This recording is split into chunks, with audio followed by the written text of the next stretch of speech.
Good morning વિદ્યાર્થી મિત્રો. Subject છે ઇકોનોમિક્સ, સ્ટાન્ડર્ડ છે 12 ગુજરાતી મીડિયમ. એમાં આપણે ચેપ્ટર નંબર 8ના એમસીક્યુ જોઈ રહ્યા છે. આપણે 9 એમસીક્યુ તેમાં જોઈ ગયા હતા અને આજે આપણે આગળના એમસીક્યુ જોઈશું. એની અંદર પહેલો જોવો 10મું. વર્ષ 2013માં ભારતમાં અનાજની માથાદીઠ પ્રાપ્તિ દૈનિક કેટલા ગ્રામ હતી? શું છે? વર્ષ 2013માં ભારતમાં અનાજની માથાદીઠ પ્રાપ્તિ દૈનિક કેટલી હતી? તો કેટલી હતી? 511 હતી. બરાબર. આગળનું જોઈએ 11મું. વર્ષ 2013-14માં ભારતમાં અનાજનું ઉત્પાદન કેટલું હતું? કેટલું હતું? 264.4 મેટ્રિક ટન હતું. કેટલું હતું? 264.4 મેટ્રિક ટન હતું. આગળ જોઈએ આપણે. ભારતમાં નીચી ખેતી ઉત્પાદકતાના મુખ્ય કારણો કેટલા છે? ભારતમાં નીચી ખેત ઉત્પાદકના મુખ્ય કારણો કેટલા છે? 3. કયા કયા? ટેકનોલોજીકલ, સંસ્થાકીય અને અન્ય. 3 થયા. બરાબર. આગળ જોઈએ 13મું. કૃષિમાં સુધારેલા બિયારણ કયા પ્રકારનો સુધારો ગણાય છે? કૃષિમાં સુધારેલા બિયારણને કયા પ્રકારનો સુધારો ગણાય છે? તો કે ટેકનોલોજીકલ સુધારો ગણાય છે. કયો સુધારો ગણાય છે? ટેકનોલોજીકલ સુધારો ગણાય છે. આગળ આપણે જોઈએ કૃષિમાં નીચેના પૈકી કયું પરિબળ સંસ્થાકીય નથી?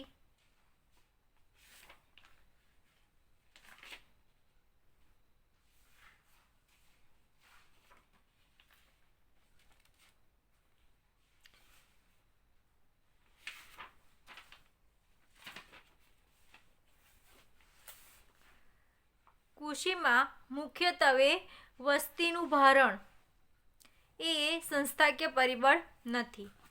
નીચેનામાંથી કયો સુધારો જમીન વિષયક સુધારો છે?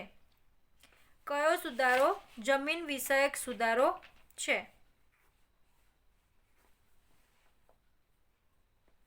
ખેડ હક સલામતીનો સુધારો એ જમીન વિષયક સુધારો છે.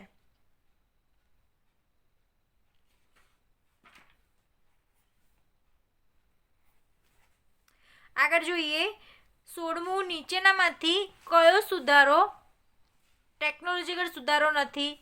કૃષિ મેળાનો સુધારો એ ટેકનોલોજીકલ સુધારો નથી. નીચી ખેત ઉત્પાદકતાનું કારણ કયું છે? તો કે નીચી ખેત ઉત્પાદકતાનું કારણ સેન્દ્રિય ખાતર છે. કયું છે? સેન્દ્રિય ખાતર. 18મું જોઈએ. સઘન ખેતીનો કાર્યક્રમ ક્યારે શરૂ કરવામાં આવ્યો? સઘન ખેતીનો કાર્યક્રમ 1961માં શરૂ કરવામાં આવ્યો. ક્યારે?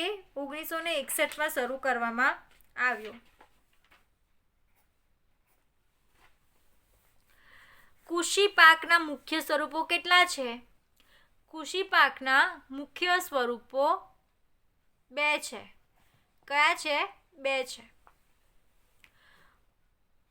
મગફળીને કયા પાક તરીકે ઓળખવામાં આવે છે? મગફળીને અનાજેતર પાક તરીકે ઓળખવામાં આવે છે.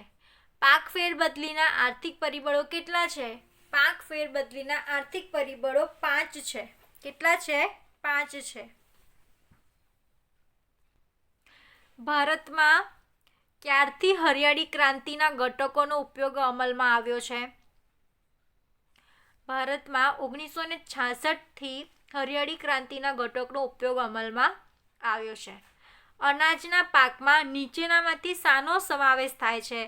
અનાજના પાકમાં બરછટ અનાજનો સમાવેશ થાય છે. હરિયાળી ક્રાંતિના વિસ્તાર માટે કઈ સંસ્થા પાયાનું કાર્ય કર્યું છે?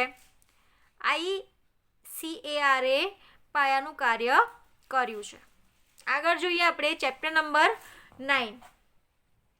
ચેપ્ટર નંબર 8 કૃષિ ક્ષેત્રના MCQ પૂરા થયા. 24 MCQ હતા, બરાબર. હવે આપણે ચેપ્ટર નંબર 9 ના MCQ જોઈએ. એમાં પહેલું MCQ છે, વેપાર દ્વારા શું થાય છે? તો કે વેપાર દ્વારા ઉત્પાદનમાં વિવિધતા આવે છે. વેપાર દ્વારા ઉત્પાદનમાં વિવિધતા આવે છે.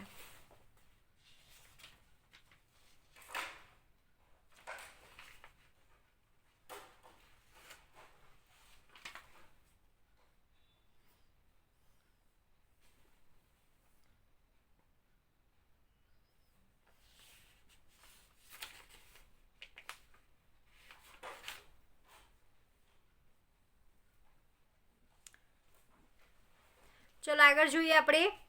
વિદેશ વેપારમાં કયું સાધન સૌથી ઓછું ગતિશીલ છે? વિદેશ વેપારમાં શ્રમ એ સૌથી ઓછું ગતિશીલ છે. 2005 પછી ભારતના વિદેશ વેપારમાં શું નોંધપાત્ર ફેરફાર થયો છે? 2005 પછી ભારતના વિદેશ વેપારમાં વેપારનું કદ વધ્યું છે અને ભારતનો વેપારમાં ક્રમમાં આગળ વધારો થયો છે. ભારતના વેપારના પરંપરાગત ભાગીદાર દેશોમાં કયા દેશોનો સમાવેશ કરી શકાય છે? ઇંગ્લેન્ડ અને રશિયા.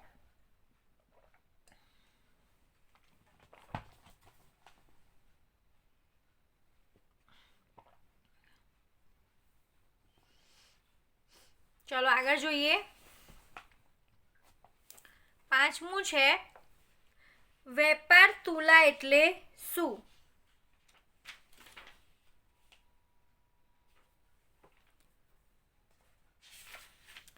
તો વેપાર તુલા એટલે વસ્તુ વેપારની તુલા, એટલે કે દ્રશ્ય વેપારની તુલા.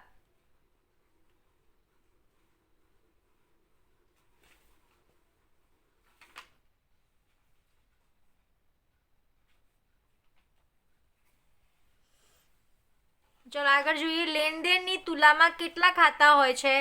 લેનદેનની તુલામાં 2 ખાતા હોય છે. વિદેશ વેપારમાં કયા સાધનની ભૌગોલિક ગતિશીલતા શૂન્ય હોય છે? વિદેશ વેપારમાં જમીન સાધનની ભૌગોલિકતા શૂન્ય હોય છે.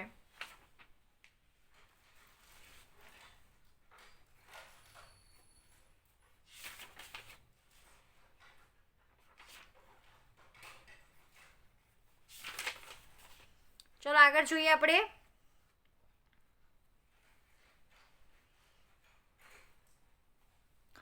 વર્ષ 2014માં વિશ્વની કુલ નિકાસોમાં ભારતની નિકાસોની ટકાવારીનો હિસ્સો કેટલો છે? વર્ષ 2014માં વિશ્વની કુલ નિકાસોમાં ભારતની નિકાસોની ટકાવારી હિસ્સો 1.7% જેટલો છે. 2014માં વિશ્વની કુલ નિકાસોમાંથી ભારત કયા ક્રમે હતું? જુલાઈ 2018માં પ્રશ્ન પૂછાયેલો છે. નીચેના પૈકી કયો નંબર હતો? 19મા ક્રમે હતો. આગળ જોઈએ. નીચેનામાં પૈકી કઈ બાબત વિદેશ વેપાર નક્કી કરે છે? આયાત નિકાસની બાબતો વિદેશ વેપાર નક્કી કરે છે. નીચેના પૈકી વિકાસલક્ષી આયાતો કોને કહેવામાં આવે છે? યંત્રોને વિકાસલક્ષી આયાતો કહેવામાં આવે છે.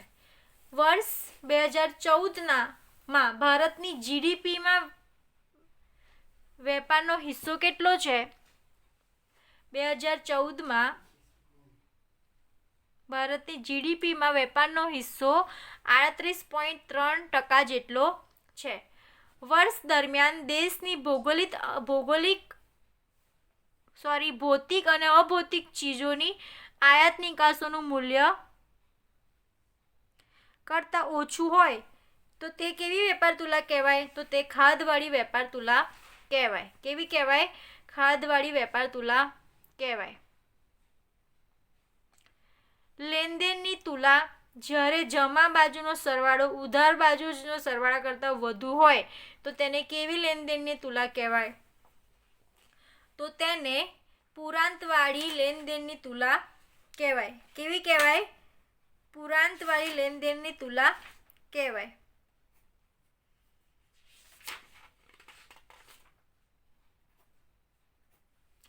ચલો આગળ જોઈએ આપણે. ભૌતિક અને અભૌતિક વસ્તુઓ તથા સેવાઓના આયાત નિકાસ મૂલ્ય શેમાં દર્શાવવામાં આવે છે? લેનદેનની તુલામાં દર્શાવવામાં આવે છે. ભારત માટે હુંડિયામણનો દર વધે તો શી અસર થાય છે? ભારત માટે હુંડિયામણનો દર વધે તો 1 રૂપિયાનું મૂલ્ય વધે છે. શું થાય છે? 1 રૂપિયાનું મૂલ્ય વધે છે. ભારત માટે હુંડિયામણનો દર ઘટે તો શી અસર થાય છે? નિકાસો ઘટે છે. ભારત માટે હુંડિયામણનો દર ઘટે તો નિકાસો ઘટે છે. 2014-15માં કુલ વસ્તુ નિકાસમાં કઈ વસ્તુનો નિકાસનો ફાળો સૌથી વધુ હતો? તૈયાર કપડાનો નિકાસનો ફાળો સૌથી વધુ હતો.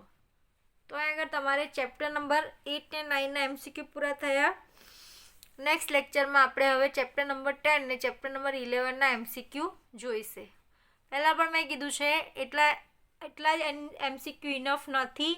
એના પછીના MCQની પણ પ્રિપેરેશન કરાવીશ. હમણાં તમારા માટે એટલા જરૂરી છે તો એટલા કરો. બરાબર?